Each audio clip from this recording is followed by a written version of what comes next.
Assalamualaikum warahmatullahi wabarakatuh. Selamat siang, salam sejahtera untuk kita semuanya.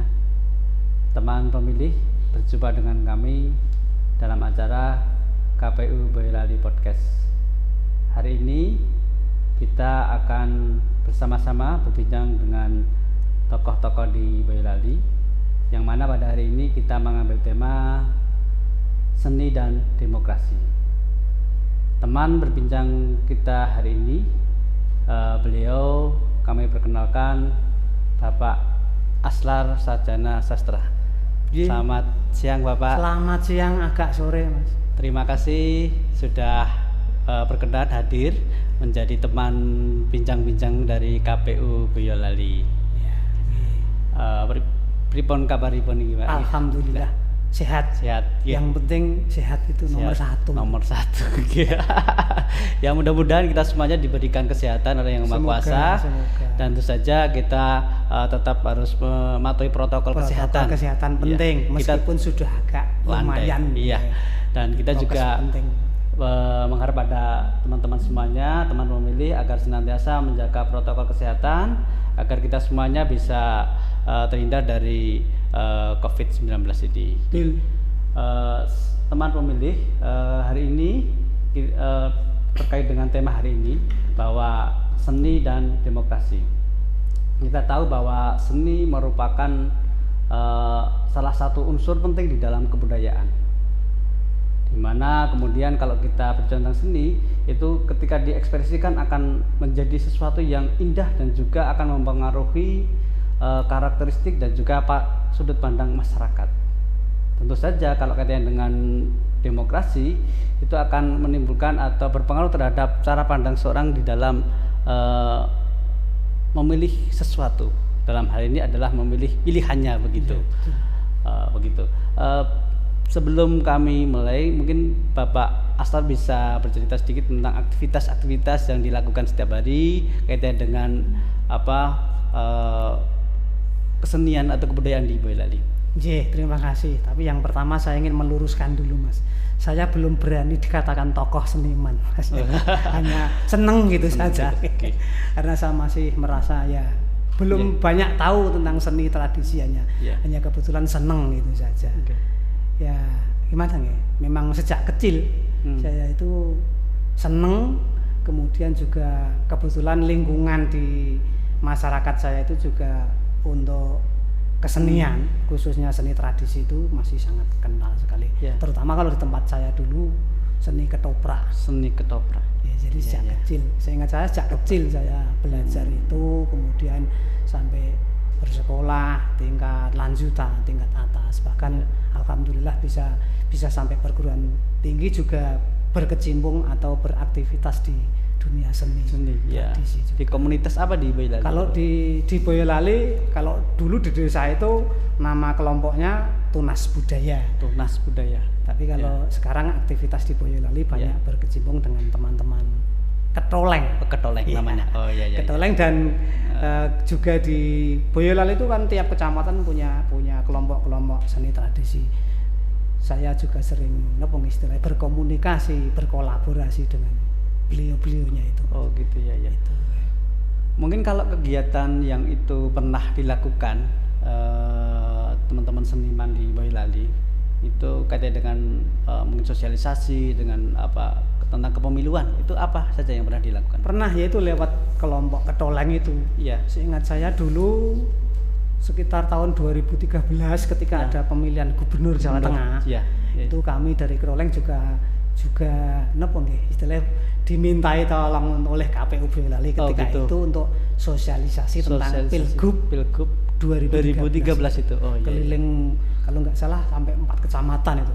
Dari Selo, Wonosegoro, Juwangi, Banyudono. Ketika itu kami lewat seni pertunjukan tradisional.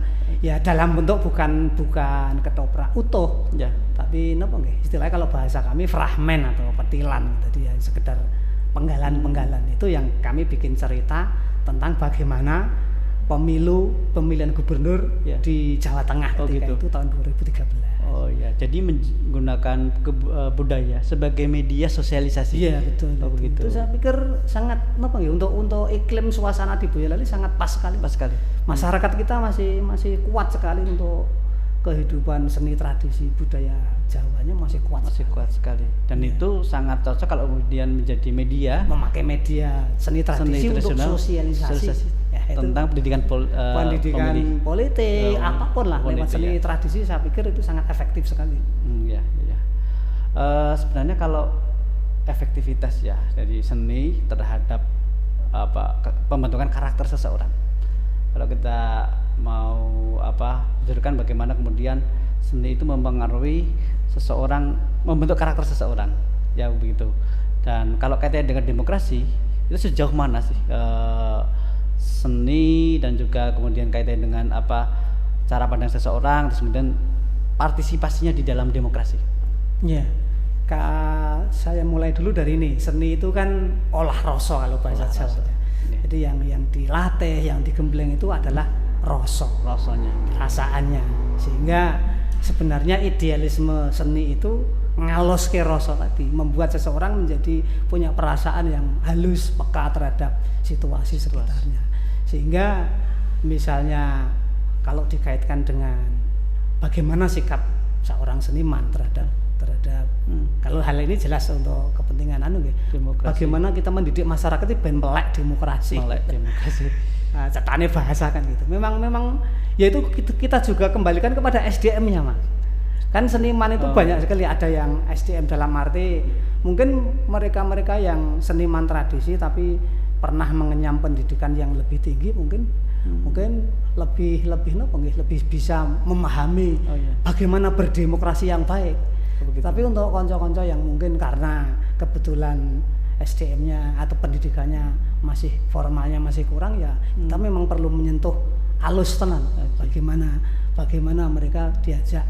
Terus terang fakta di lapangan masih banyak juga konco-konco seniman tradisi yang dalam hal demokrasi itu perlu sentuhan itu tadi.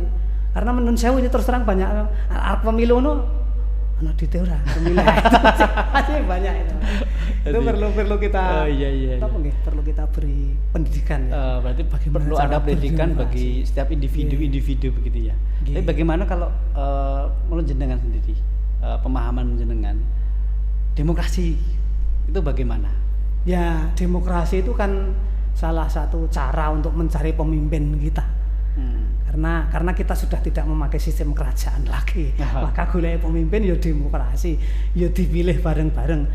Kalau saya pribadi asal prosesnya, sistemnya itu betul-betul dilaksanakan secara luber dan jurdilnya itu betul-betul bisa dilaksanakan. Itu salah satu cara mencari pemimpin yang tepat, yang bagus, Mas. Nah, ini yang berangkat dari ini dulu. Engko nek carane milih wis ora bener nggih, nanti kita dapatkan pemimpin sing ora bener juga. Jadi yang lebih utama itu bagaimana kemudian meluruskan rasa tadi kan. Seni kan kaitannya dengan rasa. Rasa itu olah rasa dan kemudian itu bisa disalurkan di dalam demokrasi kan begitu. Utamanya yaitu adalah dalam hal memilih pemimpin. Kalau boleh Mas, ini saya membuat mocopat gambuh yang isinya monggo nanti di mungkin untuk teman-teman seniman yang tradisional, mari kita mulai belajar berdemokrasi. Karena golek pemimpin sing jujur, betul-betul tangguh itu juga angel. Ngeten nggih. Nun sewu nek suarane elek nggih. Elingo sedulurku nalikane nindake pemilu, migunakno tulus lan weninge ati, dimen titis ora kliru, entuk pemimpin sing tanggon. Yen nganti milih kliru, nggonmu gelo nganti 5 taun, sing kirana yen ana sing andum dhuwit, kuwi cara ora jujur, demokrasi dadi kotor. Gitu. Luar biasa guys. Ya kan caranya itu, cara mencari pemimpinnya. Karena sebenarnya di dalam kesusastraan Jawa, di dalam dunianya orang Jawa, budaya Jawa itu simbah dulu itu sudah mempunyai referensi nek golek pemimpin. Yeah. Kalau mereka yang sudah ahli sastra mungkin tahu ini Astobroto, falsafah Astobroto. Asto itu kan bahasa Jawa kuno, 8. Broto itu laku. Ada 8 laku atau 8 watak pemimpin yang digambarkan ini melalui alam. Alam itu sudah memberikan gambaran. Budaya Jawa itu kan sifatnya pasemon, simbolis. Jadi Astobroto itu kan bagaimana watak pemimpin seperti watak surya atau matahari. 1, 2 condro atau bulan. Yang ketiga kartiko atau bintang. 4 angkoso atau langit. Kemudian 5 watak bantolo. Bantolo itu bumi atau tanah. 6 watak maruto atau angin. Dan 7 watak dahono atau api. Dan yang ke-8 watak samudro atau laut.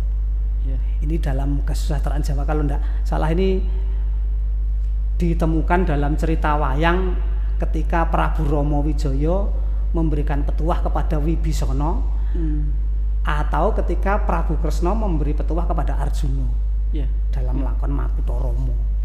Watake surya atau matahari itu gimana toh? Matahari itu pencerah.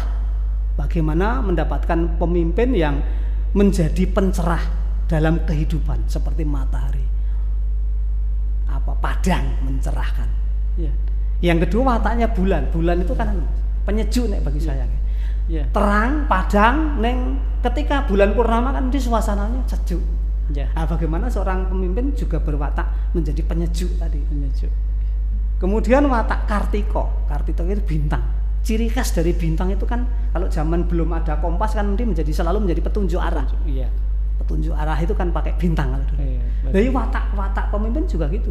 Harus dapatkan pemimpin yang menjadi selalu memberikan petunjuk arah yang baik. Itu watak dari bintang. Kartiko tadi bintang. Yang keempat angkoso, langit. Langit itu kan luas tak bertepi. Pemimpin harus berwawasan yang sangat luas sekali. Sebagai seorang pemimpin di tingkat apapun lah, tingkat level yang tinggi, presiden, gubernur, bupati sampai yang paling bawah RT aja butuh ngenggoni watak ini. Kemudian watak yang kelima itu watak bantolo atau bumi tadi. Bumi itu kan kuat dan sentosa wataknya bumi. Pemimpin juga gitu harus kuat dan sentosa. Ngadepi wong pirang-pirang rakyat sing beda-beda ini perlu pemimpin yang kuat dan sentosa seperti wataknya bumi. Watak maruto angin itu kan bisa menyeluruh, bisa kemana-mana, bisa diterima oleh semua orang, semua lapisan masyarakat. Watak pemimpin juga seperti angin, bisa kemana-mana, bisa di mana-mana, bisa kemana-mana. Meskipun dulu bukan pemilihnya, tapi kalau sudah terpilih menjadi pemimpin ya harus bisa seperti angin tadi, merangkul yang bukan pemilihnya, bukan memukul ya. Betul itu. Itu watak angin. Watak api itu kan dahono ke-7 itu kan mengobarkan. Api itu kan mengobarkan. Jadi seorang pemimpin harus mampu menjadi motivator, mengobarkan semangat, kepercayaan dirinya, optimisme. Betul. Begitu. Itu mampu menjadi motivator tadi. Dan yang terakhir watak samudra. Samudra itu kan sabar. Kalau dalam bahasa Jawanya kamot dan momot. Samudra laut itu kan bisa memuat segala macam air dari manapun. Mbok limbah masuk ke laut kan termuat di situ. Watak seorang pemimpin seperti samudra, kamot momot istilahnya. Apapun rakyatku yang dulu adalah bukan pemilihku, berbeda-beda suku dan agamanya, harus kamot termuat di dalam diri seorang pemimpin itu. Jadi memang kalau apalagi tadi katanya dengan pemimpin ada beberapa kriteria harus mempunyai watak dan gitu seperti itu. Astobroto itu tadi luar biasa. Jadi sebenarnya kalau di kalangan seniman sendiri memandang seorang pemimpin itu harus ada tadi mempunyai itu ukuran yang ideal itu. Seperti yang sudah dipetuahkan oleh para leluhur kita. Gitu ya. Lah untuk mencari pemimpin yang seperti ini kan perlu cara. Demokrasi yang betul menjadi salah satu jalan untuk memilih pemimpin yang berkualitas begitu ya. Jadi sehingga kalau kita mau jujur ya, memang saat ini kita membutuhkan banyak sekali sumbangsih pemikiran dari para seniman budayawan dalam rangka apa? Untuk mendewasakan apa? Kita berdewasa dalam demokrasi, sebenarnya seperti itu. Tapi sebenarnya apakah sudah maksimal para seniman itu, budayawan itu di dalam apa? Memberikan masukan-masukan atau memberikan apa ya, dorongan-dorongan kepada masyarakat untuk tadi, pemimpin itu yang seperti ini. Karena ini jadi pendidikan kalau kita istilah pendidikan pemilih itu betul. Memang harus lebih dikuatkan lagi gitu, untuk pendidikan demokrasi kepada masyarakat seniman gitu. Karena seperti yang saya katakan tadi, masih banyak saya temui itu yang menarik pemilu ditembak gitu kan. Nah, jiwa-jiwa seperti itu kan perlu diberi penyadaran lewat penyadaran pendidikan, bisa melalui medianya dia sendiri. Seniman yang memakai media kesenian untuk menyentuh supaya dia paham betul demokrasi sing tenan ngene lho. Seniman ini dijak seminar malah bunek seminar workshop wis kayak pertunjukan yang isinya itu tadi tentang pendidikan demokrasi, bagaimana berdemokrasi yang jadi betul. Ada kegiatan seninya, terus kemudian seninya dapat terus di situ unsur pendidikan demokrasinya ada begitu. Jadi ada kolaborasi seperti itu, dan itu menurut panjenengan yaitu sangat efektif sekali kalau tadi berdasarkan pengalaman di 2013 ketika dengan KPU Boyolali memberikan sosialisasi kepada masyarakat tentang pemilihan gubernur Pilgub 2013 itu ya. 2013. Ya. Jadi sangat sejalan sekali ya kalau kemudian seni itu dijadikan alat untuk sosialisasi kepada masyarakat. Pendidikan demokrasi, pendidikan politik yang betul. Ya. Saat ini kan kita melihat di teman-teman seniman itu kan masih kurang begitu maksimal dalam mengikuti setiap kita sebenarnya menanti kehadiran dari para seniman budayawan untuk memberikan pencerahan kepada masyarakat. Seperti tadinya sampaikan tadi tentang memilih pemimpin itu ini kriterianya gitu kan tadi. Mereka para seniman itu sering mengucapkan kriteria pemimpin itu seperti Astobroto ngene. Tetapi fakta di lapangan ketika kembali ke itu kan perlu disentuh cara memperoleh pemimpin yang seperti Astobrotonya itu bagaimana itu perlu istilah tadi disentuh tadi. Ya terutama itu untuk menghilangkan, kalau dalam pemikiran saya ketika ada pekerjaan pemilu entah pilihan apapun, jadi benak kita itu selalu golek pemimpin sing betul-betul ideal seperti nggon Astobroto kan. Iya gitu. Berarti kita kudu tadi luber jurdilnya betul-betul ditanamkan gitu. Ora kok arep pemilu gue tok det piro. Pola pikir seperti itu memang yang harus digigis sedikit demi sedikit ya. Pengenalan gitu. Menurut Bapak sebenarnya cara-caranya seperti apa untuk kemudian para seniman untuk kemudian bisa ikut andil di dalam proses demokrasi di Indonesia ini? Kalau menurut saya seniman itu kan butuhnya ruang ekspresi untuk mengekspresikan kesenimanannya. Lah bagaimana ada ruang ekspresi yang bisa dimanfaatkan. Jadi sosialisasi tentang demokrasi, yang mereka juga bisa berekspresi menyampaikan tentang pemilihan sing apik iki nganggo cerita, misalnya kayak cerita ini dipakai pertunjukan. Jadi mereka butuh ruang ekspresi. Ruang ekspresi seni kesempatan. Pomo cetone ini pomo sosialisasi nganggo kesenian kayak tanggap gitu. Oh iya. Ya gitu. Itu jadi ada imbal baliknya. Mereka diberi kesempatan, apalagi selama ini Mas hampir 2 tahun. Seniman yang memang hidupnya betul-betul dari kesenian. Niki pun loro banget nih. Orang no tanggap. Baru-baru saja masih terbatas sekali tanggapan. Saya kadang-kadang melihat konco seni yang memang hidupnya, konco seni yang punya sampingan pekerjaan rada mending. Tapi sing memang hidupnya dari berkesenian ora ana tanggapan meh 2 tahun 2 tahun karena mangan iki kudu mendino iki. Peteng mendino kudu isi itu kan. Wah, betul-betul prihatin sekali. Maka kalau ada setiap ada aktivitas beri ruang ekspresi kepada mereka. Ya. Mungkin dengan cara seperti itu juga nanti akan muncul, oh iya ternyata pemilu demokrasi ini penting bagi kita. Sehingga pola pikir nek ana dit pira nggar coblosan ana dit ora itu bisa terdidik oleh ketika dia juga dimanfaatkan untuk mengikuti medianya dipakai untuk sosialisasi tadi.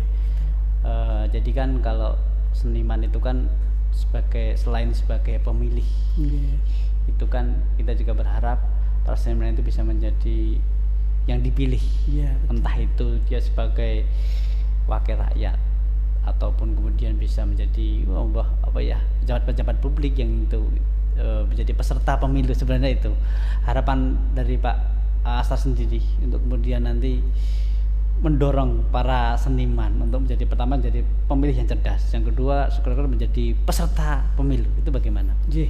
Kami sangat mengharap sekali. Memang ini bagaimanapun juga kita konco-konco seni, kita juga rakyat. Artinya kita itu punya kewajiban untuk melaksanakan tadi demokrasi pemilu tadi. Monggo. Kami juga ikut prihatin bahwa konco-konco seniman belum bisa banyak berekspresi karena situasi pandemi. Tapi bagaimanapun juga kelangsungan kehidupan bernegara ini kan tidak boleh berhenti. Pemimpin itu harus selalu ada, harus selalu kita dapatkan untuk menjadi sopirnya sebuah negara berjalan. Mari monggo kita konco-konco seniman, kita betul belajar sedikit demi sedikit bagaimana berdemokrasi yang baik. Perasaan-perasaan pemilu naran yang dite ora wegah yang itu mari kita ditoto alon-alon. Kami juga sadar memang nek ora ana tanggapan di ngono kae Mas. Akhirnya berarti kunci kan tadi kuncinya kan utenge wareg mesti piye-piye do jalan gitu. Terakhir Pak ini Pak, bahwa pemilu yang terdekat yang adalah di pemilu serentak tahun 2024 nih. Baik itu pemilu legislatif maupun pemilihan kepala daerah. Apa harapan Bapak bagi semuanya, tentang pemimpinnya bagaimana, kemudian bagi pemilihnya bagaimana dalam menyongsong pemilu serentak di tahun 2024 yang nanti?